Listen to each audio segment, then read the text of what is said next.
Welcome to Learning in the Making Live. I'm Justin. Hi, and I'm Stephanie. Welcome, everybody. Welcome to our 9th live stream this spring. We hope you've been watching and listening and making along with us. We just want to remind you that all of these videos, the accompanying blog posts, resources, and project guides in both English and Spanish are always available for free on our website and on our YouTube channel. So check them out if you haven't already, and make and listen and watch whenever it's convenient for you. Great, thank you, Stephanie, and thanks for giving a shout out to our other videos.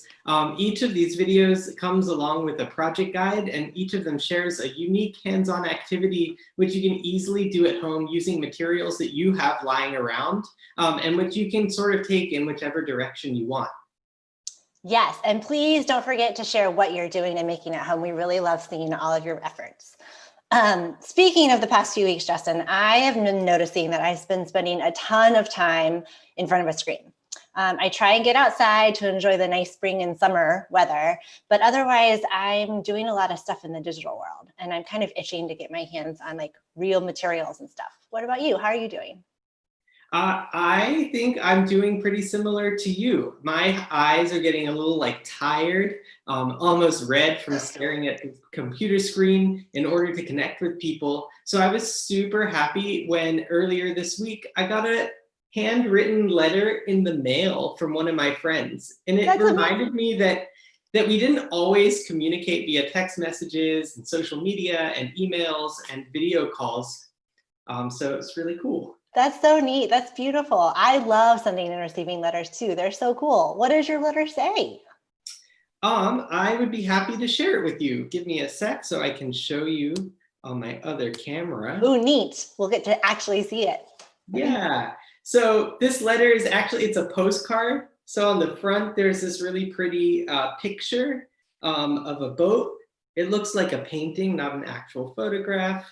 And then on the back, my friend wrote me a little letter, and he's living out of the country for the year. So he writes, "Justin, greetings from Europe. I'm super glad I'm here for this year. It feels therapeutic to be in such a change of place and change of pace. I like Berlin a lot, and I'm trying to settle in so I can get some thinking, reading, and writing done in the midst of fun and relaxing. How are you? How is your start of summer? What are you up to? Seth." That's such a sweet note. I love it. And I love that he sent you a postcard.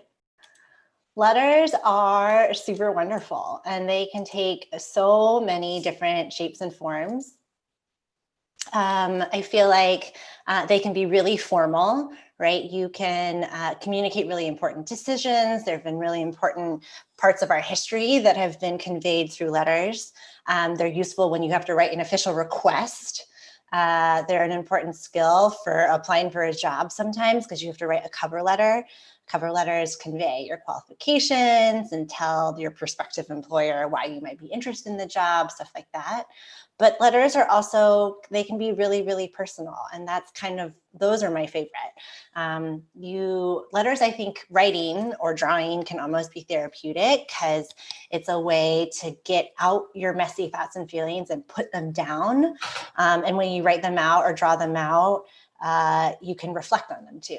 So that's a really nice way to think about it. I get really warm, fuzzy feelings whenever I send or receive a letter, and I love seeing people's doodles and handwriting. Me too, Stephanie. I have been so excited all week just because of this one little postcard.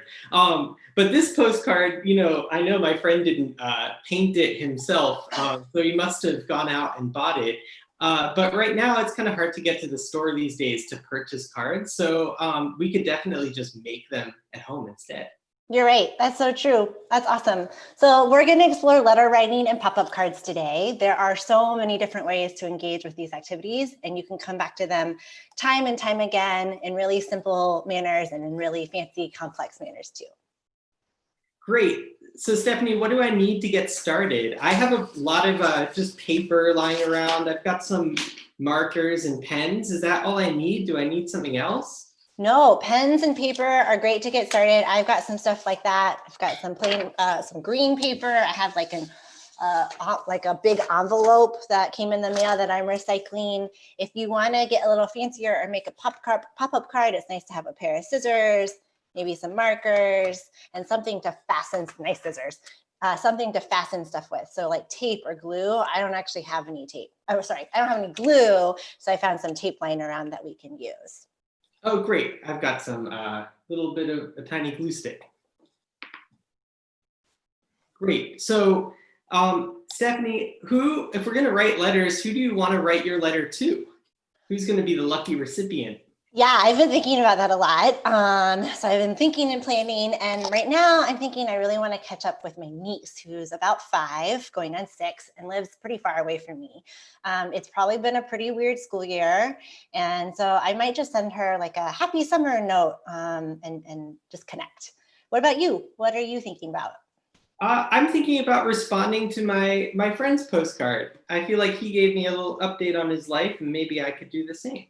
Oh, duh, that makes a ton of sense. I love that. Well, cool. Let me, switch over. So since my niece is someone I know really well, I think my greetings and the content of my letter are probably going to be pretty personal. And so greetings can be everything from like, hi, or even more casual, maybe, hey. But then if you want to get a little bit more formal or a little more official, sometimes you can start a letter off with dear, or if you don't know exactly who it's going to land with, the like most official one is to whom it may concern. Oops, I'm running out of space. Okay. But since I'm writing to my niece, I think I'm going to stick with hey or hi. Oh, actually, greetings. You could also use the word greetings as haha, a greeting. So it can just be kind of, mine is just going to be kind of informal and personal throughout. Great. I think I will actually take your cue and also start with hey, since that's typically how I address my friend in person. So why not do it when I'm writing a letter to him instead? That makes a lot of sense. Well, cool. Now that we know to whom we're writing, I'm thinking about what I really want to write about. I really like sending letters. Well, actually, I like sending letters and cards when there's something special to commemorate, like, holidays or birthdays or anniversaries, things like that. But at the same time, it's really nice to send and receive a letter kind of randomly without like a specific reason. So I was thinking about maybe mine will just be about the beginning of the summer, and I might ask her some questions or tell her a little bit about what's going on. Letters can write about events. They can be about activities happening in your lives.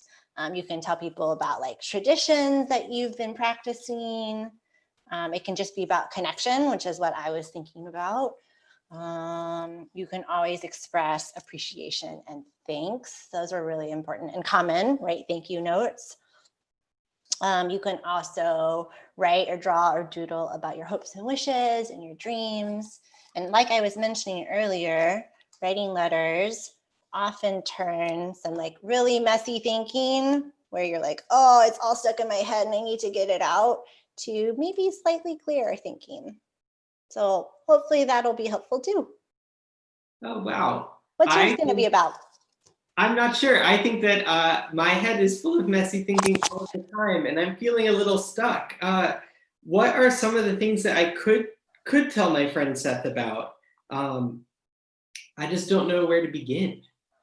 Yeah, that's a good question. Well, I feel like your friend asked a bunch of really fun questions and told you a little bit about what he's been up to, especially in a very neat experience living abroad. Maybe you can kind of just respond and let him know how you're doing and how your summer is starting and feeling too. That's a great idea. I think that is where I will begin. Awesome. Thank you. Of course, yeah. I really love our thinking and planning. I think everything here is really just about being thoughtful and creative, and there aren't any right or wrong answers to any of this. Great. So now that we have kind of identified who we're writing for, so Stephanie, you're writing your niece, I'm going to write my friend Seth. And we just talked a little bit about what we want to write about, like what the purpose of our letters are. You talked earlier about how there are so many different ways or so many different kinds of letters, I guess. Like, how are we going to write our letters? How are we going to make them? What are they going to be? Yeah, well, so I was originally thinking to send a postcard because I love postcards, but they often share about like a specific time and a specific place. So that's still a possibility because we're kind of in a unique time and place. But they might be, for my purposes, a little too small or short. And I really want to try to include more images and visuals in my card to my niece since she's only 5, as opposed to just words. So she's starting to read pretty well, but I want the note to be bigger with lots of room. So with all that said, I think I'm gonna go in the direction of making a pop-up card.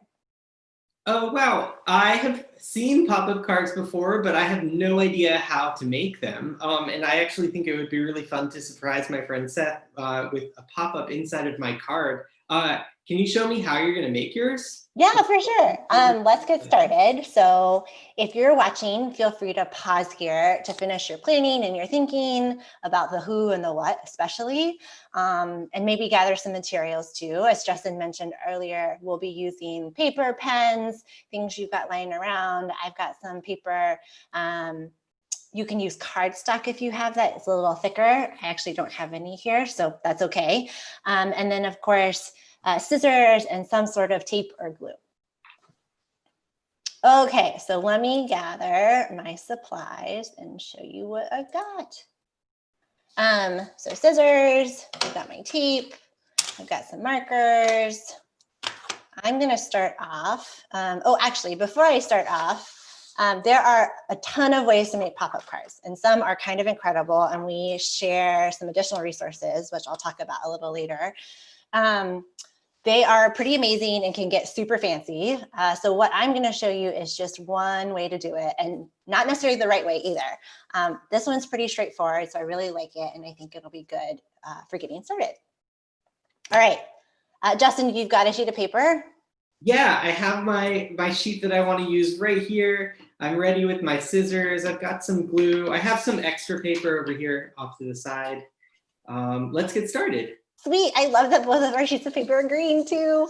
Okay, so starting with a sheet of paper, it can be a full sheet or a half sheet or like even a scrap sheet. So you just start by folding in half. Pretty straightforward. So match the corners, give it a good crease.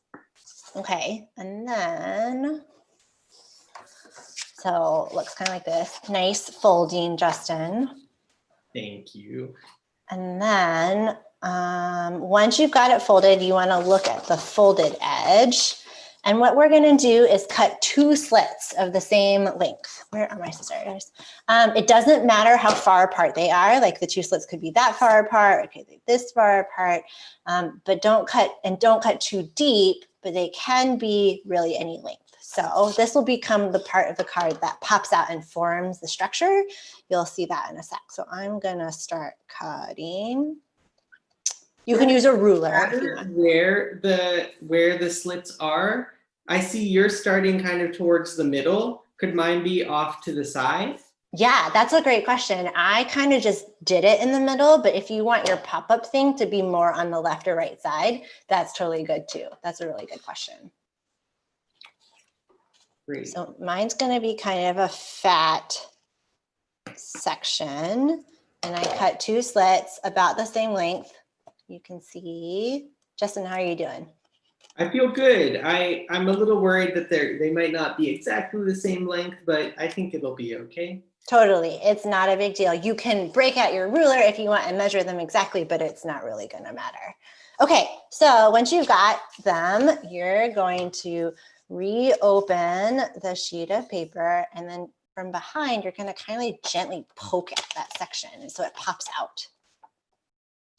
See how that goes? Yeah, so it kind of just sticks out. So you're going to pull it out a little bit and then refold the sheet of paper so that that section, I'm sure there's a scientific or technical name for it, pops out, and then you're going to crease it. Yep, just like that. Sweet. So we're refolding it to crease it better. And then when we open it back up, ta-da! You now have a 3D pop-up portion. So instead of being 2D, which is flat, 3D is fat. So now you can just add an element to it.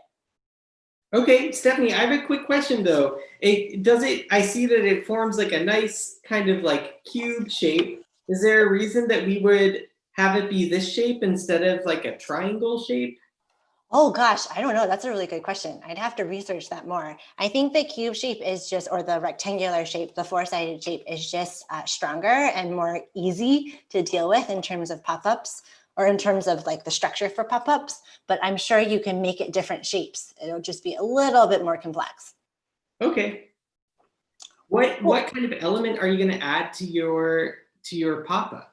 Well, okay, so I made a couple and I would love your advice on what I should include. Like I'd mentioned, I kind of want to just share about the summer. So I made a happy summer banner that I could, like stick like that somehow, or maybe I'll add a second chunk in there. I also made a rainbow, because what 5 or 6-year-old does not like rainbows? I made a happy face. I made a hand that's waving. My hand is, well, the thumb is a little fat and the pinky is a little short, but you get the idea. And then I went all out and tried to make some balloons. Maybe you can kind of see them.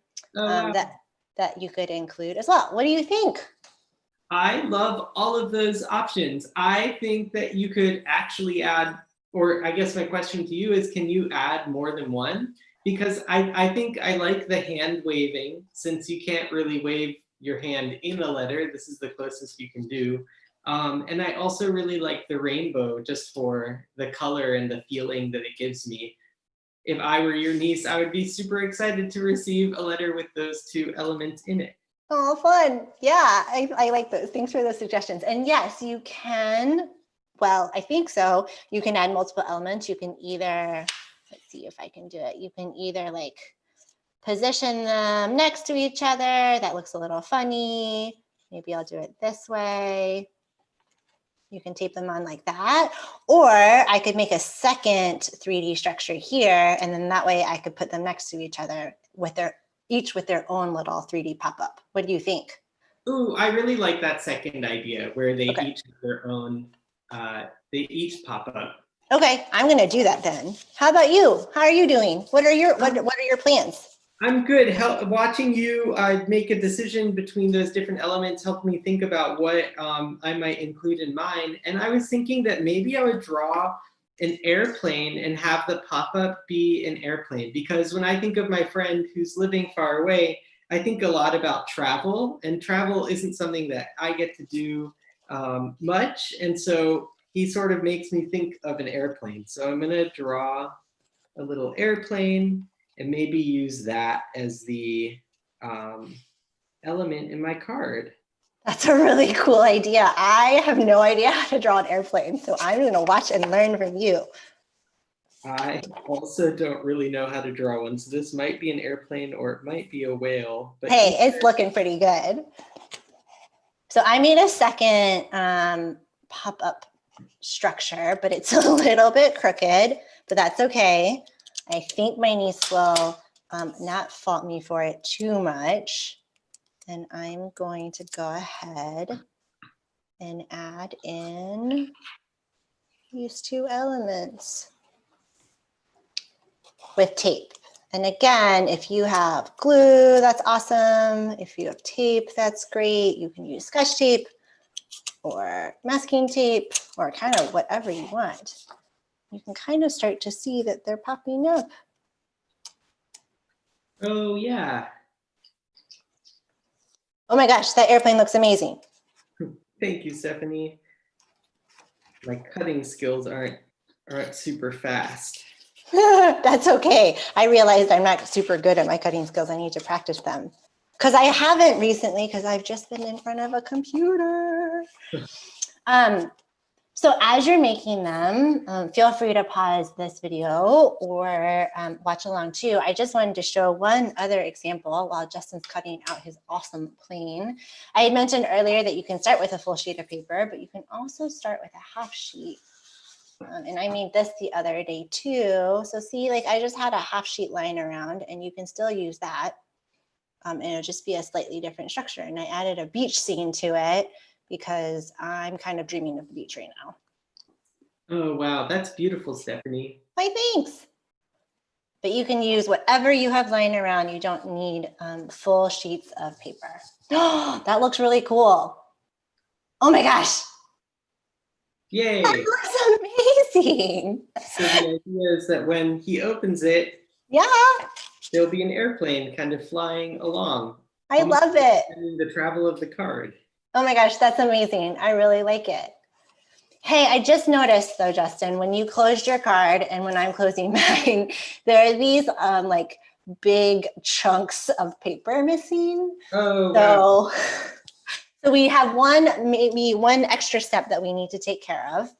And that is in order to hide your folds and cuts so that it's not obvious that it's going to be a pop-up because you kind of want it to be a surprise, you want to find one other sheet of paper.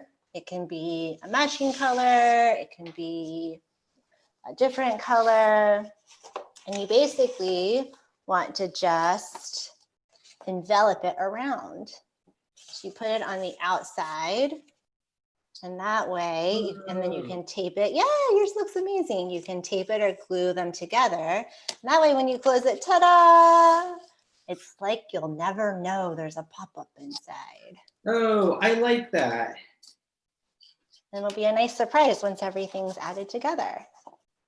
Great. Are you're just taping yours, or you can glue it too? You can glue it too. I don't have any tape with me, or I don't have any, I keep on saying that. I don't have any glue with me. Oh my gosh, look at that glue stick. But if you can do either, and that way it'll be like one piece. Okay, awesome. Okay, so I'm gonna add my message now. And that way there's some writing. Ta-da! Stephanie, that's wonderful. I still feel like I'm thinking about oh, my card got a little stuck. There we go. Yay. Yeah, I still am thinking about what I want to say and what I want to write. So I might not finish this card on this video, but I might actually, in thinking about the airplane and the card, and I might have my text go around the card so that when my friend opens it, not only does he get a cool pop-up surprise, but he has to rotate the card to read it. I love that. That actually reminds me a lot of last week's video on visual poetry too. Oh yeah, true. Stephanie, so if I'm going to finish my card later, what do I do once it's finished? Yeah, good question. We can't forget to like officially share it or deliver it. So you're gonna want to locate an envelope. I've got one somewhere, and have an envelope. And we're gonna put it into our envelope. I have to locate the address and find a stamp, and then it'll be ready to be sent because you don't want to accidentally just leave it in your house because that would defeat the whole purpose. So don't forget, find an envelope, add your address and your return address, and stamp it. And it'll be really nice to support the Postal Service in this time too. Oh, great. Then thank you so much, Stephanie. I can't wait to send this off to my friend. Sweet. And that is a pop-up card. So I'm going to head back to our slides.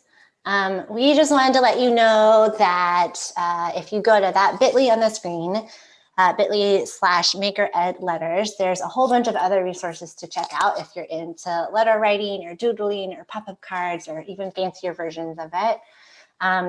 We include a link to handwritten letters that made history from Martin Luther King Jr. and Charles Darwin and a bunch of others.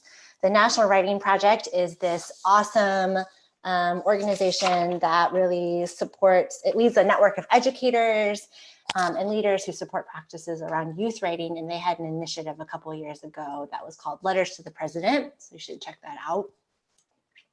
If you're really into pop-ups, which I'm still learning a lot about, but I think I want to do more of, the pop-up channel on YouTube has a ton of really cool tutorials that show ways in which to make pop-ups, but also take it like in big, extensive, fancy directions, which is really cool.